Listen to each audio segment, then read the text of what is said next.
Aqui no Facebook não. Não. Tá no vídeo. Vamos gravando. Bom dia, a paz do Senhor Jesus. Vamos agora entrar na presença do nosso Deus em oração. Agradecer a Ele por mais esta oportunidade de nós estarmos aqui reunidos para honrar e para glorificar o seu santo e poderoso nome, em nome do Senhor Jesus. Amém? Feche os olhos, eleva o pensamento ao trono da graça e vamos falar com o Senhor nosso Deus. Senhor nosso Deus e nosso Pai, glorificado e exaltado seja o teu santo e poderoso nome. Pai, engrandecido seja Ele sempre sobre toda a terra. Neste momento, na mesma fé, na mesma concordância com esta pessoa que está orando comigo, eu quero agradecer ao Senhor, Pai, por mais esta oportunidade de nós estarmos aqui te adorando. Toma a direção, meu Deus, de tudo aquilo que será feito aqui nesta manhã. Toma a direção dos nossos corações, recebe, Pai, o nosso louvor. Dirige a palavra, Pai, que venha uma palavra de encontro às necessidades, Pai, de cada um. Aquilo que o Senhor quer falar conosco, aquilo que nós precisamos saber. Assim nós entregamos tudo nas Tuas santas e gloriosas mãos.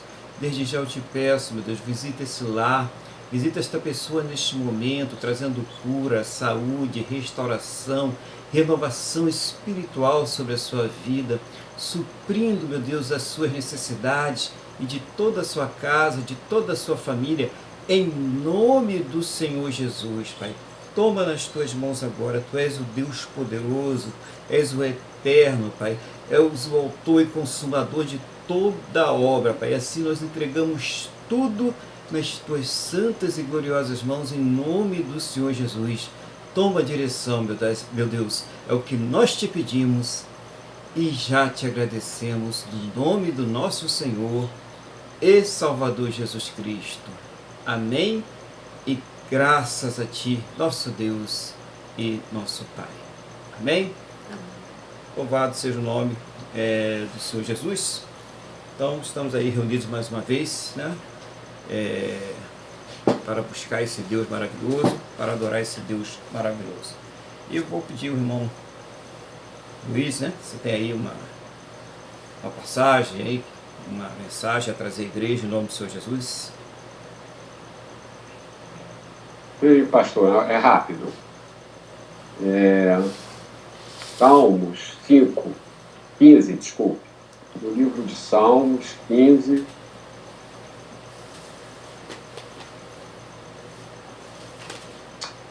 Salmos 15? Não, é Salmos 16, Salmos 16. versículo 5. 16, 5.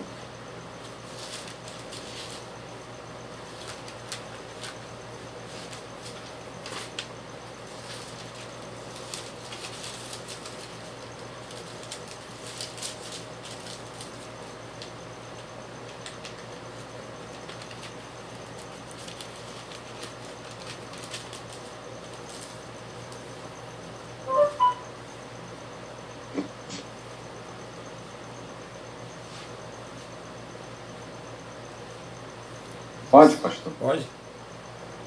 Eu estava esperando, o senhor não falou nada, vamos lá. Então, Salmo 16, 5, hino de Davi, né? Isso. O Senhor é a porção da minha herança e o meu cálice. Tu és o arrimo da minha sorte. Agora eu vou fazer a leitura desse mesmo salmo, pastor, na Bíblia, linguagem de hoje, que às vezes eu acho bom. Embora eu não recomende como leitura principal da Bíblia. Só para complementar, né? Pode ampliar o entendimento, né, pastor? Pode ampliar o entendimento. Então eu faço a leitura, mas embora eu não recomende como única leitura. Tu, ó Senhor Deus, és tudo que tenho.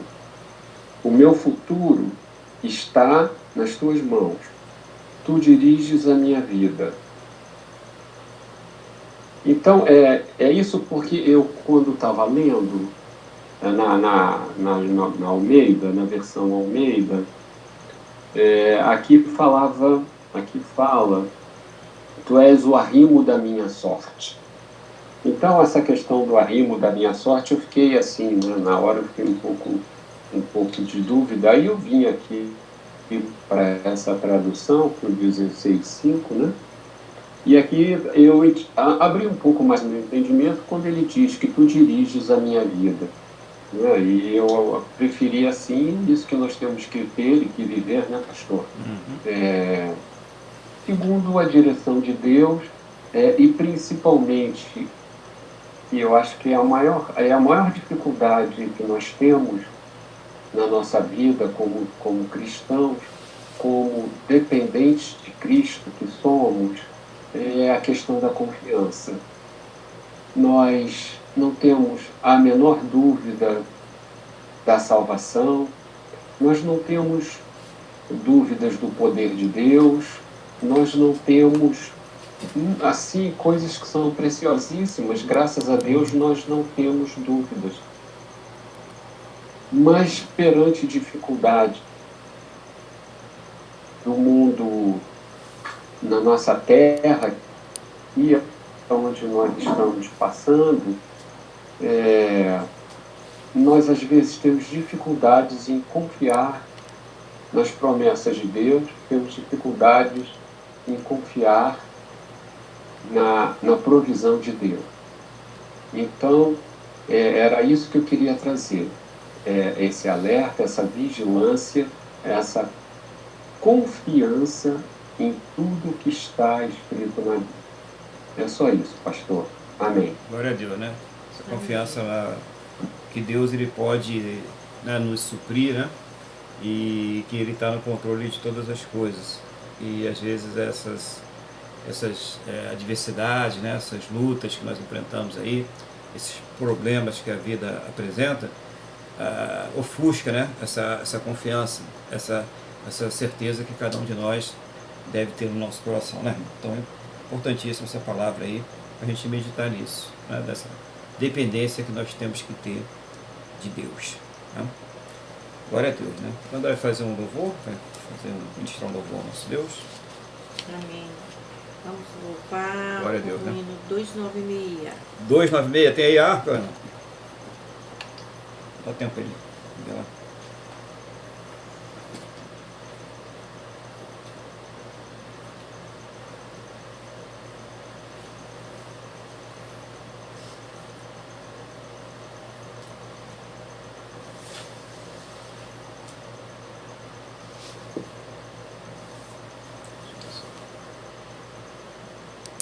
No jardim, Jesus Cristo clamava, quando os ímpios o foram prender, e falando com o Pai suplicava, pelo cálice que ia beber.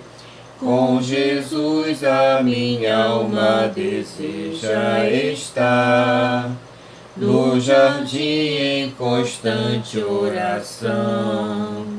Quando a noite chegar e o mal me cercar, quero estar em constante oração. Qual orvalho que dá vida às flores, assim é para o crente a oração. Meus cuidados, tristezas e dores, Cristo as sabe por minha oração. Com Jesus a minha alma deseja estar, no jardim em constante oração. Quando a noite chegar e o mal me cercar, quero estar em constante oração. Jesus teve completa vitória, porque sempre viveu em oração. Muitos santos chegaram à glória, sob o manto da doce oração. Com Jesus a minha alma deseja estar, no jardim em constante oração. Quando a noite chegar e o mal me cercar, quero estar em constante oração.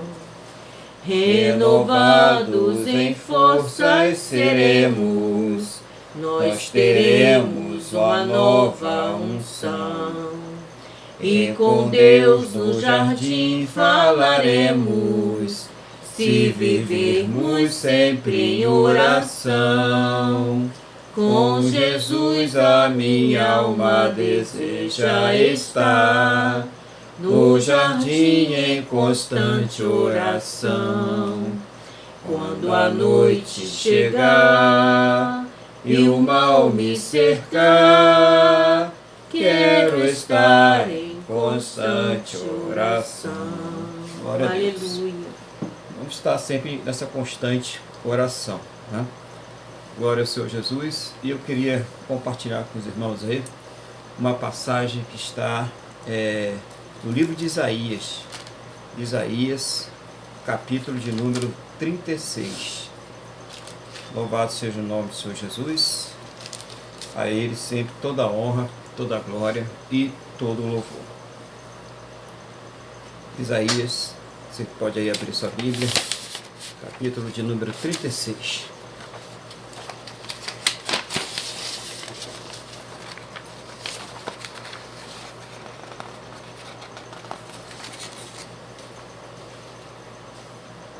Amém?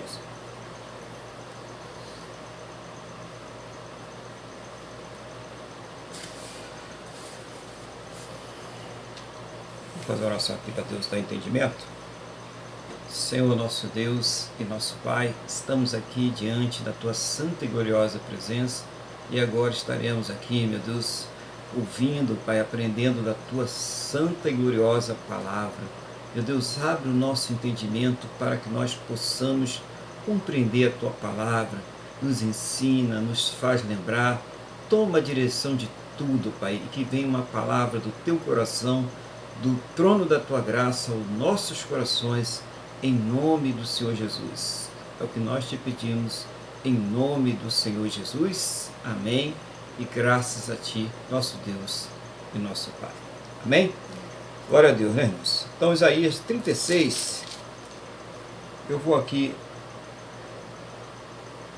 iniciar a leitura. Diz assim a passagem, versículo de número 1. No ano 14º do rei Ezequias, subiu Senaqueribe, rei da Síria, contra todas as cidades fortificadas de Judá, e as tomou. O rei da Síria enviou Rabsaque de Laquis a Jerusalém ao rei Ezequias, com grande exército. Parou ele na extremidade do aqueduto do açude superior, junto ao caminho do campo do lavadeiro. Então saíram a encontrar-se com ele Eliaquim, filho de Ilquias, o mordomo Sebna, o escrivão, e Joá, filho de Asaf, o cronista. Então, começamos aqui essa narrativa vendo que um servo do rei da Síria, chamado Rabsaque, está se dirigindo lá para falar com o rei, trazer uma mensagem para o rei Ezequias, de Judá. Então está se dirigindo a Jerusalém. Vamos ver então o que acontece aqui a partir do versículo 4. Rabsaque lhe disse: Dizei a Ezequias, assim diz o sumo rei, o rei da Síria, que confiança é essa que te estribas? Bem posso dizer-te que o teu conselho e poder para a guerra não passam de vãs palavras. Em quem, pois, agora confias, para que te rebeles contra mim? Confias no Egito, esse bordão de cana esmagada, o qual, se alguém nele apoiar-se, lhe entrará pela mão e traspassará assim Faraó, o rei do Egito, para com todos os que nele confiam. Mas se me dizes, confiamos no Senhor nosso Deus, não é esse aquele cujos altos e altares Ezequias removeu e disse a Judá e a Jerusalém, perante este altar adorareis? Ora, pois, empenha-te com meu senhor, rei da Síria, e dar-te-ei 2.000 cavalos, se da tua parte achares cavaleiros para montar. Como, pois, se não podes afugentar um só capitão dos menores dos servos do meu senhor, confias no Egito por causa dos carros e cavaleiros? Acaso subi eu agora, sem o Senhor, contra esta terra para destruir? Pois o Senhor mesmo me disse, sobre contra a terra e destrói-a. Então disseram Eliaquim, Sebna e Joá a Rabsaque: pedimos-te que lhe fales em aramaico aos teus servos, porque o entendemos, e não nos fales em judaico aos ouvidos do povo que está sobre os muros.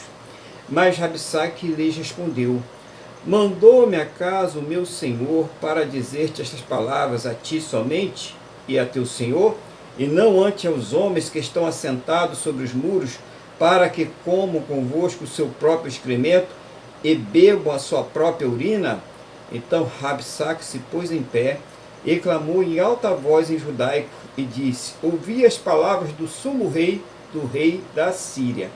Assim diz o rei: não vos engane Ezequias, porque não vos poderá livrar, nem tampouco Ezequias vos faça confiar no Senhor, dizendo: o Senhor certamente nos livrará, e esta cidade não será entregue nas mãos do rei da Síria.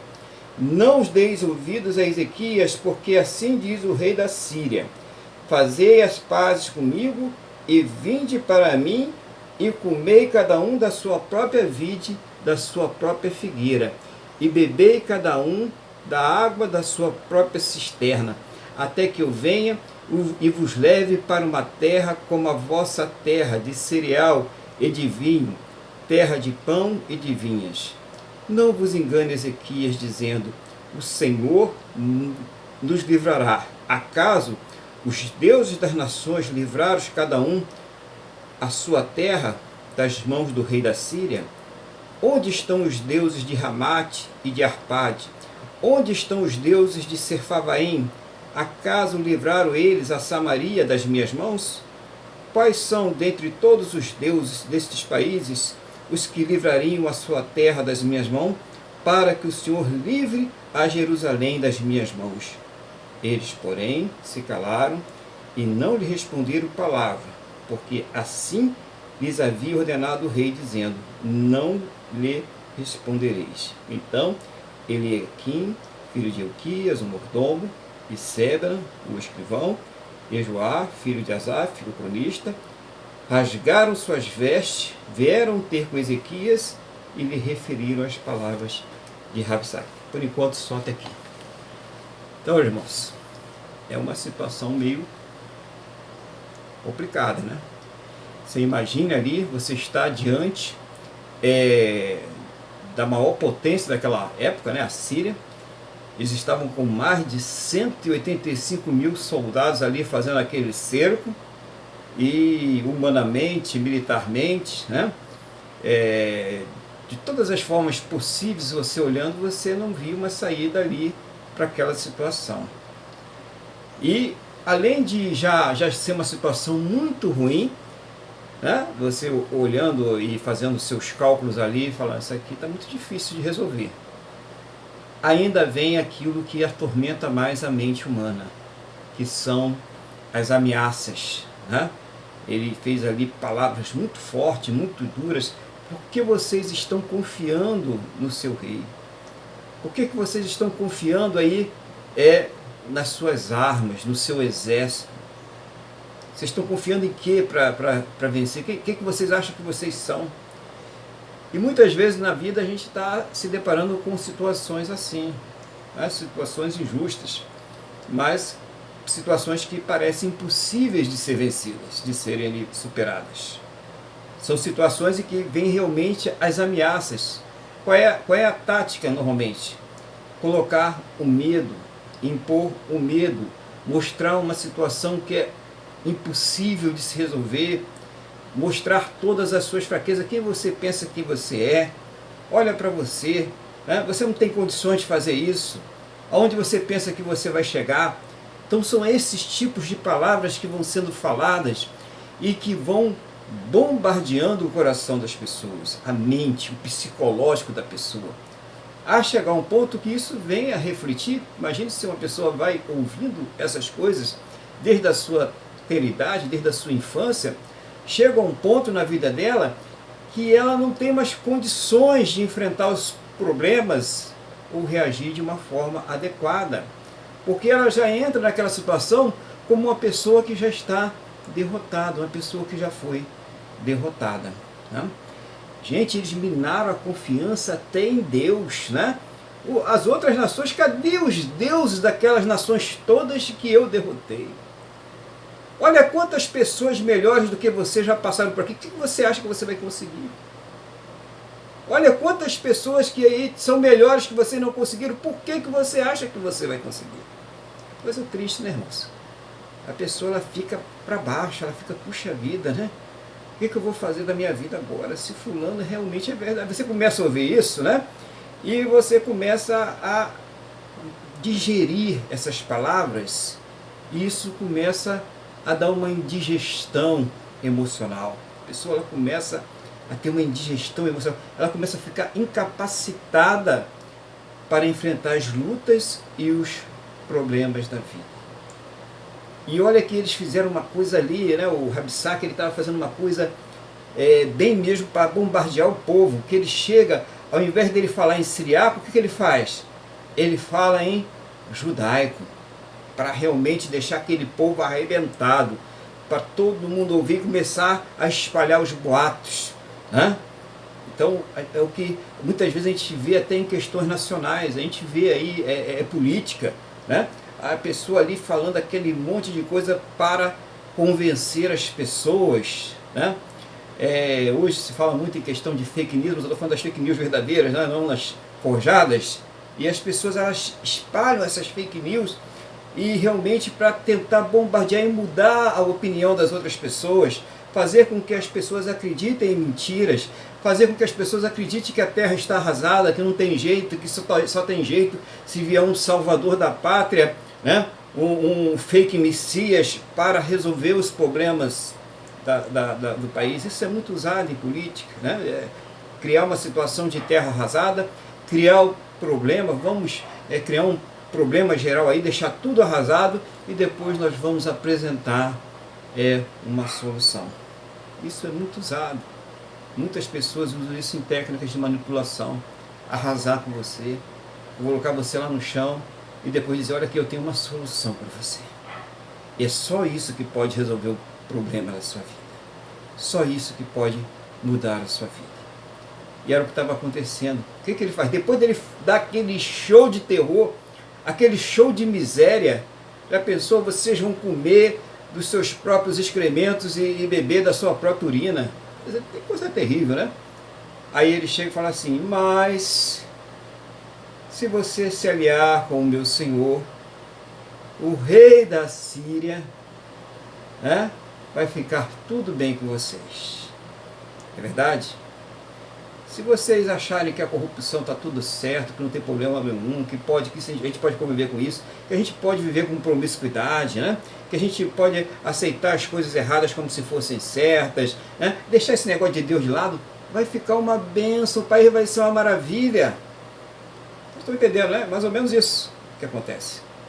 Vem com esse tipo de discurso derrotista. E nós sabemos que, né, quem tem Jesus no seu coração não vai entrar nessa conversa, vai ver o que diz a palavra de Deus. O rei já havia previamente preparado os seus servos que estavam ali no muro para que eles não respondessem. Falaram, vocês não vão responder nada, vocês deixam ele falar, mas vocês não vão responder nada, porque tem certas coisas, irmãos, que a resposta tem que vir preparada por alguém que está preparado. E naquele momento, nem o próprio rei estava preparado para dar uma resposta ao Rabsaque ou a Senaqueribe. Ele não tinha uma resposta naquele momento.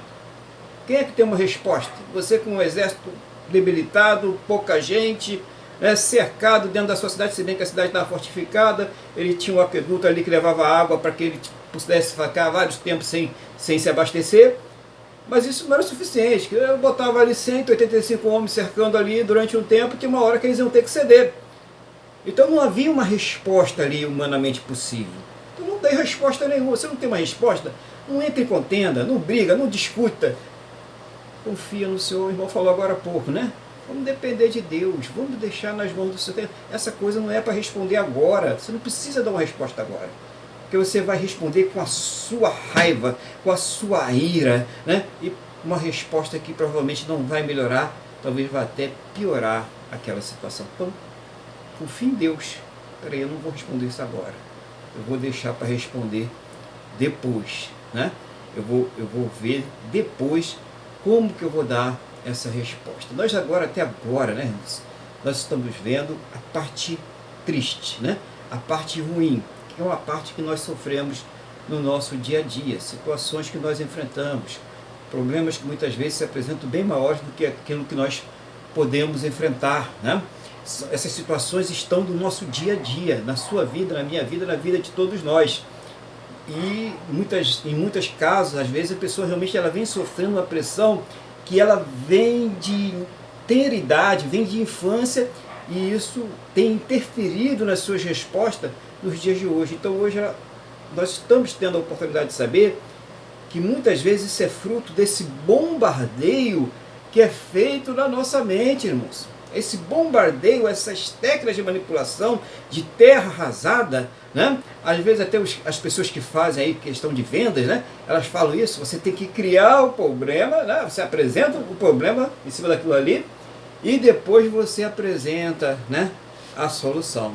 Só que às vezes isso é feito de uma forma bem desonesta e maléfica para o nosso mental, para o nosso psicológico e principalmente para o nosso espiritual. E nós precisamos aprender a reagir de acordo com a palavra de Deus, a tomar ações para enfrentar essas fortalezas malignas que tentam e às vezes se instalam em nossas mentes com o poder de Deus e com a palavra de Deus, e não com a nossa força natural, e não com o nosso poder natural. Nós temos que buscar no Senhor e na força do seu poder uma resposta.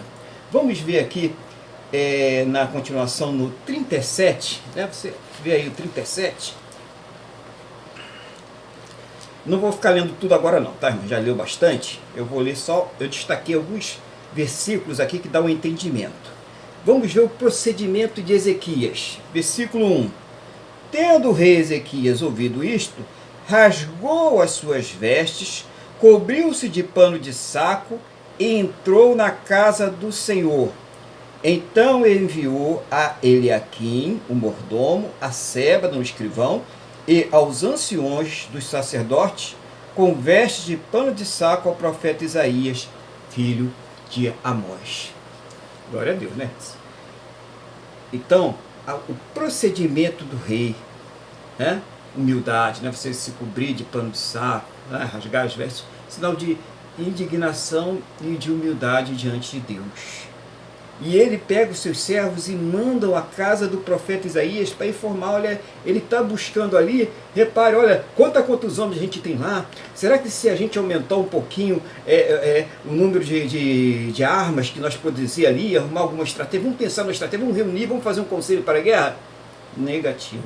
Ele já sabia que por esse caminho ele não ia conseguir nada. O que ele fez?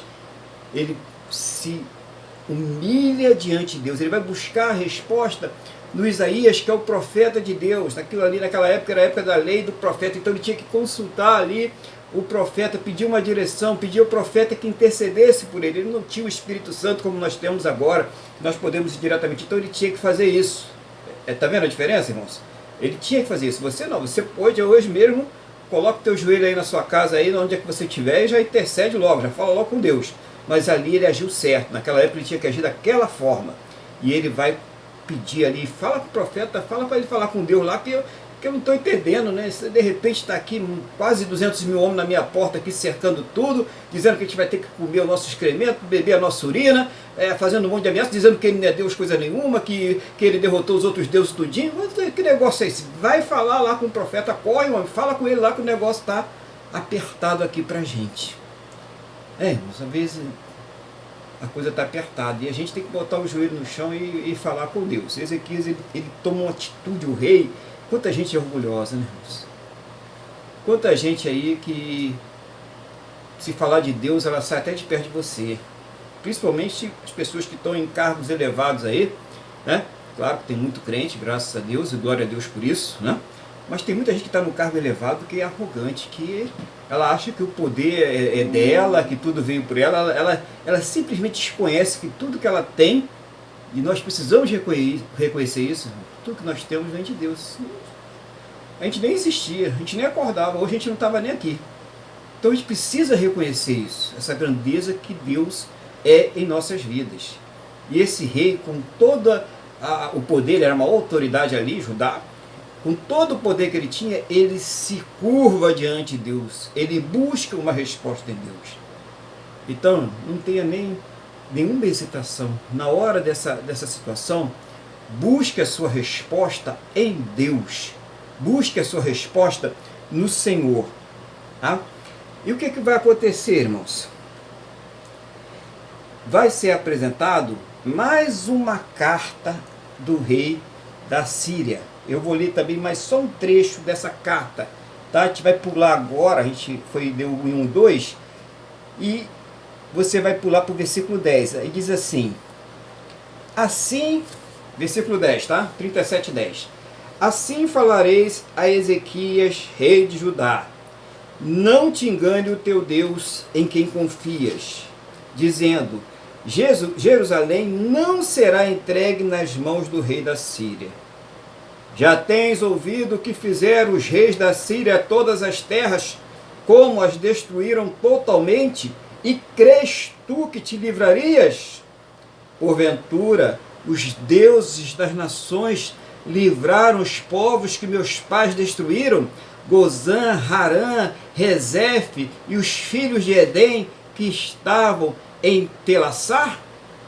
Onde está o rei Ramate e o rei Arpade, o rei da cidade de Sefarvaim, de Rena e de Iva? Quer dizer, ele pegou ali o seu arsenal de ameaças, né? O seu arsenal de afrontas, colocou na sua metralhadora e disparou novamente em cima do rei Ezequias. Quer dizer, eu fui lá, né, pedi para consultar o profeta, né? O profeta, ele me dá uma resposta. Eu vou até ler aqui para os irmãos a resposta do profeta.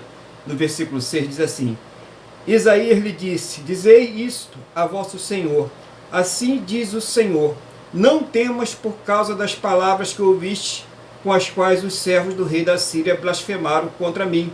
Eis que meterei nele um espírito, e ele, ao ouvir certo rumor, voltará para a sua terra, e nela eu o farei cair morto à espada. O profeta me falou isso, e o camarada vai me mandar outra carta ainda mais afrontosa que a primeira. Tem muita gente que já teria desistido, né? Tem outra falando, não tem jeito, né? Eu acabei de falar com o profeta me deu uma resposta boa da parte de Deus, e agora vem o rei e manda outra carta. Ah, não tem jeito não. Vê se tem um túnel aí pra gente fugir, dá um jeito aí, engana o povo aí, vamos nos render, né? Vamos fazer um acordo com o rei. É isso? Não faça isso não, irmão. Não faça isso não, faz acordo com o inimigo não. Não ceda. Se Deus não mandou você sair, não saia. Obedeça a Deus. Faça aquilo que Deus está lhe mandando. Não vá fazer as coisas pela sua própria cabeça, não. Pede a direção de Deus. E foi o que Ezequias fez, né? Se você vê aqui no versículo 14, eu vou ler também essa pedacinho só da oração, tá? Só vou ler o 14 e o 15, para a gente não ficar aqui alongando demais. Versículo 14 diz assim, tendo Ezequias recebido a carta das mãos dos mensageiros, leu-a, então subiu à casa do Senhor, e estendeu-a perante o Senhor, e orou ao Senhor dizendo, né? Então tem a oração aqui dele falando com Deus. ele mostrando a Deus. Eu vou dar uma lidinha na oração, eu não ia ler não, mas eu vou ler, irmãos, é pouco, tá? Ó Senhor dos exércitos, Deus de Israel, que estás entronizado acima dos querubins, tu somente és o Deus de todos os reinos da terra. Tu fizeste os céus e a terra. Inclina os seus ouvidos e ouve. Abre, Senhor, os olhos e vê. Ouve todas as palavras de Senaqueribe, as quais ele enviou para afrontar o Deus vivo. Verdade é, Senhor, que os reis da Síria assolaram todos os países e suas terras, e lançaram no fogo os deuses deles, porque deuses não eram, senão obra das mãos de homem, madeira e pedra, por isso destruíram. Agora, pois, ó Senhor nosso Deus, livra-nos das suas mãos, para que todos os reinos da terra saibam que só tu és o Senhor. Oh, glória a Deus, né, irmãos? Que coisa maravilhosa, né? Você pensa numa oração dessa aí, numa situação daquela, ele fala, ele derrotou sim, é verdade, ele não falou mentira não, ele derrotou. E ele derrotou aqueles deuses, mas eles não eram deuses. Ele tacou no fogo porque eles não eram deuses, senão ele não tinha feito isso, irmãos. E aí, essa consciência que nós precisamos ter, que o nosso Deus, ele é Deus. Ele pode todas as coisas e ninguém pode deter os intentos dele. E quando nós chegamos diante dele, falamos e colocamos com toda a sinceridade no nosso coração, que nós nos humilhamos na presença dele, ele vai responder. Ele vai dar uma resposta. Né? E lembra que ele vai consultar quem? Ele vai consultar ao rei o quê?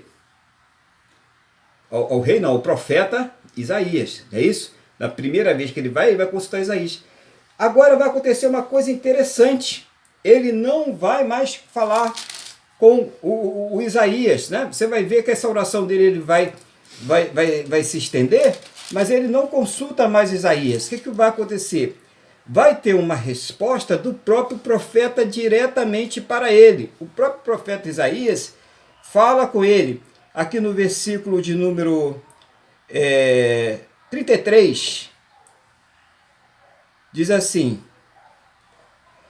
pelo que assim diz o Senhor acerca do rei da Síria, não entrará nesta cidade, nem lançará nela flecha alguma, não virá perante ela com escudo, nem há de levantar tranqueiras contra ela. 34, pelo caminho por onde vier, por esse voltará. Né?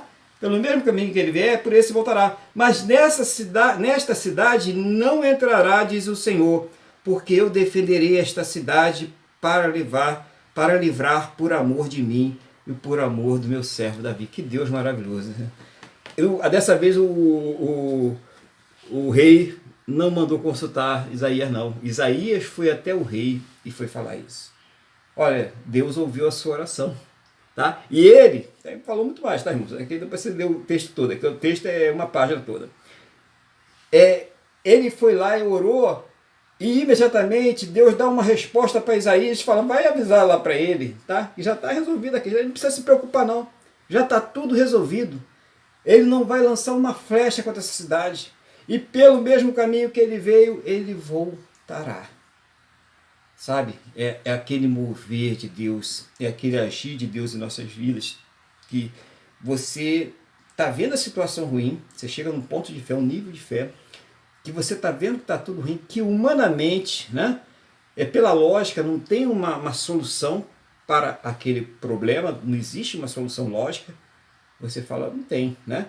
E aí você coloca nas mãos de Deus, você fala com Deus, e quando você fala com Deus, você sente aquela paz, você sente aquela tranquilidade.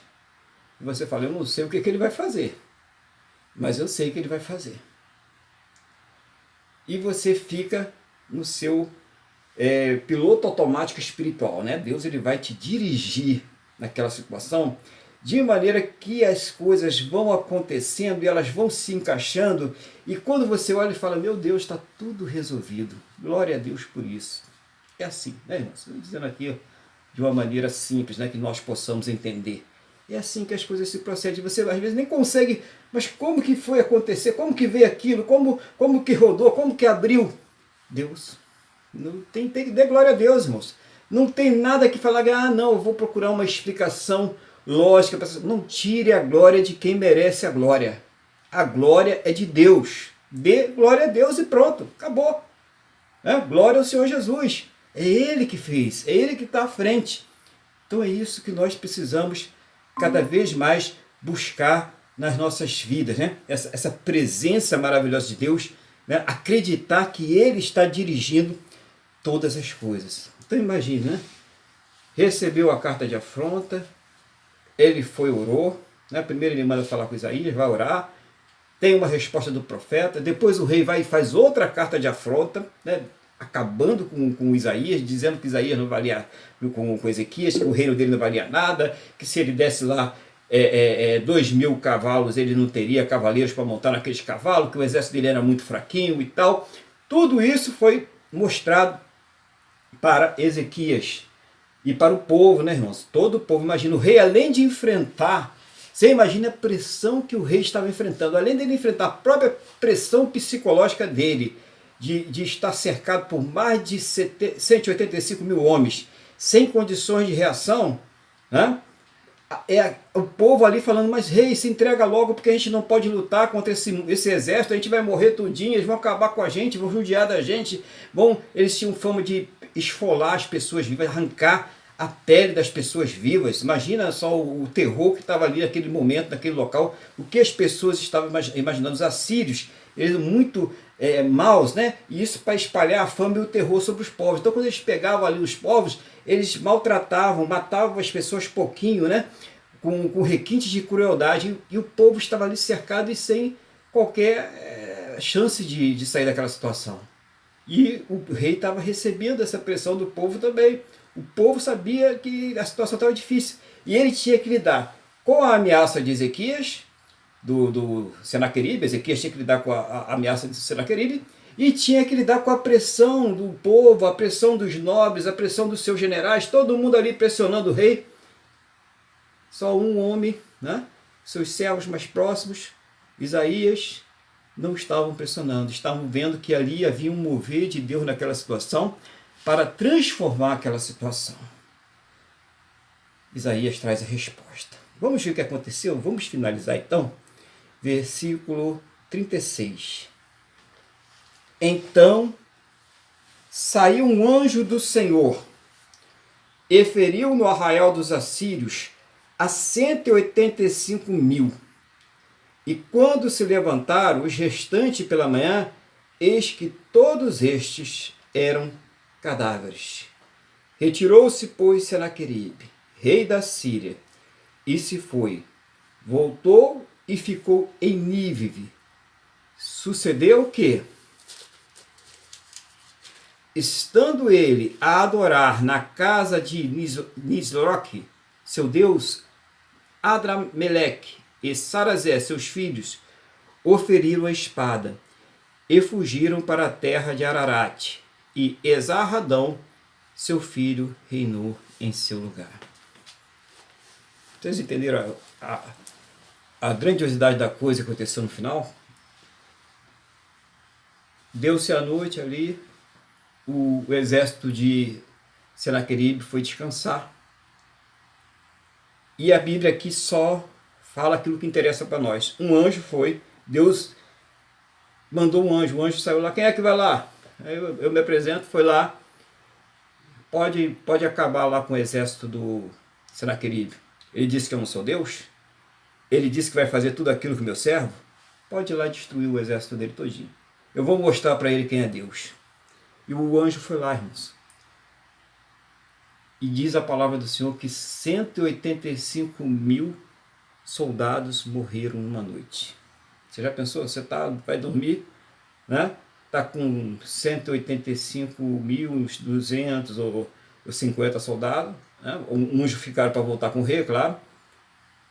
E quando você acorda, você não tem mais condições nenhuma de luta e de batalha. Se você chegar perto daquela cidade, o pessoal vai te trucidar porque você não tem mais soldados. Ué, o que aconteceu com o grande rei? Na história da Síria diz que realmente aconteceu a batalha, se você for pesquisar a história da Síria, e que o rei Senaqueribe voltou humilhado, derrotado dessa batalha, sem uma explicação plausível, e existe uma explicação para a morte.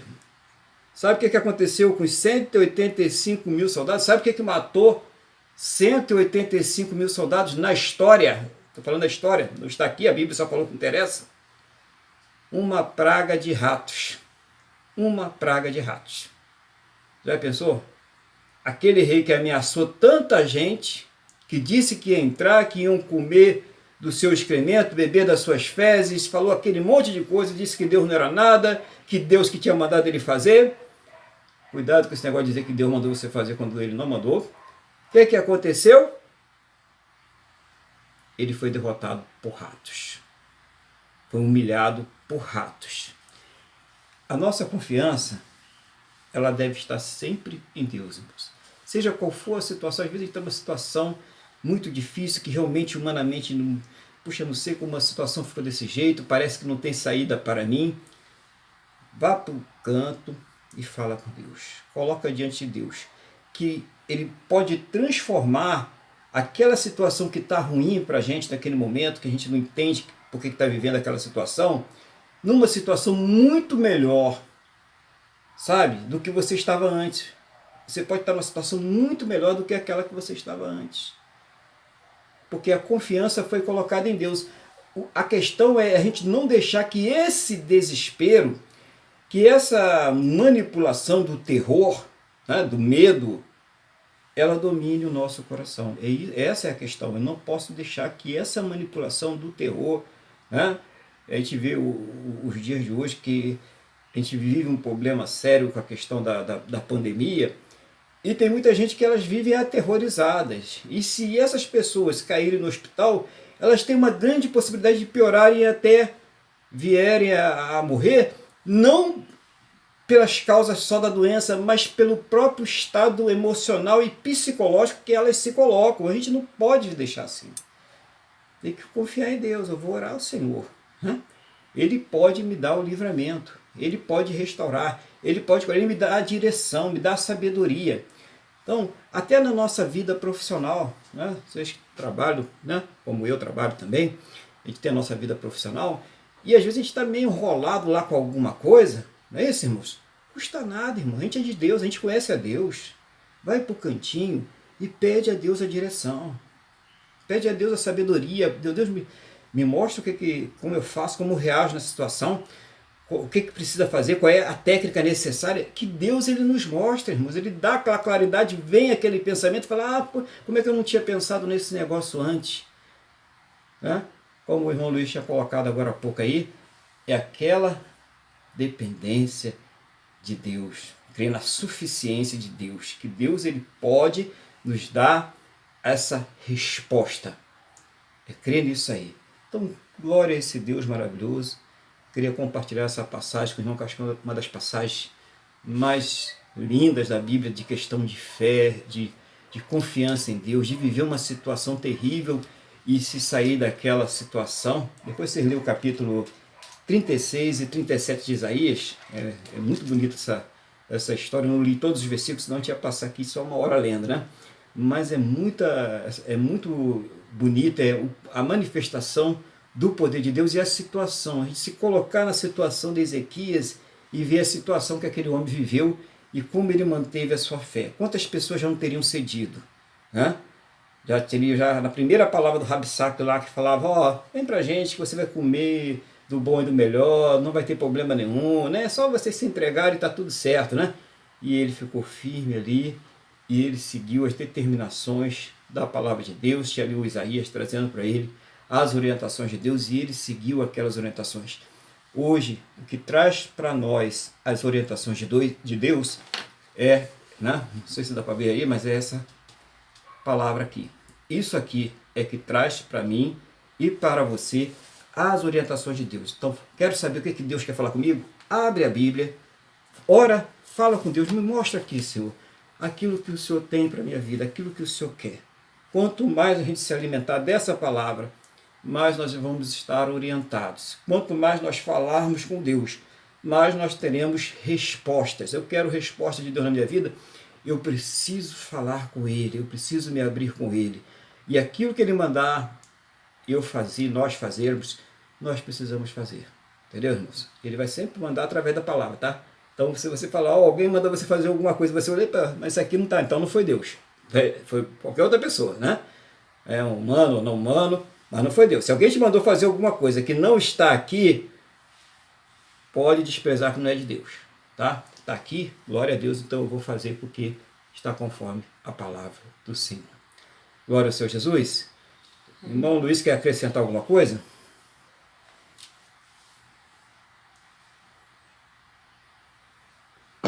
Sim, pastor. Embora o senhor já tenha falado, acabou de falar o que eu ia falar, que eu ia acrescentar, mas mesmo assim eu vou fazer um comentário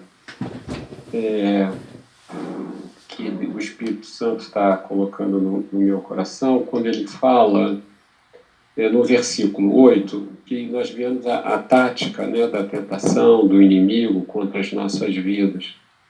Ele vem com humilhações. Olha, eu te dou até 2.000 cavalos. Se você tiver cavaleiros para montar, quer dizer, ele vem para oprimir. Olha, você não é nada. Você não é ninguém. Você vai confiar no teu amigo, que o teu vizinho, você vai confiar nas leis, nas coisas do mundo para te proteger. Não vai adiantar nada. Quer dizer, existe todo um amedrontamento. Porque como eu leio o Antigo Testamento, a minha mente fica toda voltada, apontando para Cristo. Não é? Nós temos que ler o Antigo Testamento na ótica do Novo. Não é? É verdade. E como o senhor muito bem falou, no versículo 16, aí depois vem a sedução. E isso me levou a Jesus, porque olha só, ele fala assim no 16, não deis ouvidos a Ezequias, porque assim diz o rei da Síria, fazeis as pazes comigo e vinde para mim, com aquela conversa mole, né? E comei cada um da sua própria vide e da sua própria figueira, e bebei cada um da água da sua própria cisterna. Mentira! Porque ele fala assim, até que eu venha e vos leve para uma terra como a vossa, ou seja, ele ia desterrar para escravizar. Entendeu? Mentira, o diabo é mentiroso. Não é como a mesma coisa, como Jesus, o diabo chegou para Jesus, se prostrados me adorares, te darei toda essa terra. Jesus, eu não te tudo, não estava dando nada. Mentira. Entendeu? Então nós precisamos ter esse foco no Novo Testamento, né? E dessa maneira que nós vemos a unidade da palavra de Deus, né? Ela não se contradiz hora alguma, porque pelo Espírito Santo, nós lendo o Novo Testamento, nós vemos o Antigo Testamento, nós vemos que Jesus cumpriu a lei. Era só isso que eu queria falar. Obrigado, pastor. Glória a Deus, tá bom. Irmã Jaqueline, quer acrescentar alguma coisa? Ela participou do... Pode ser, irmã Jaqueline. Tudo bom? Oi, bom dia. Bom dia, Desculpa paz. mas eu não estava conseguindo conexão. Eu queria dividir rapidinho uma experiência que aconteceu essa semana, que foi um negócio que eu achei interessante. Tem a ver com o que vocês estão falando e, ao mesmo tempo, não tem a ver. Eu tive uma semana muito difícil por questões de trabalho, por infinitos motivos, né? E foi bastante desanimadora para mim.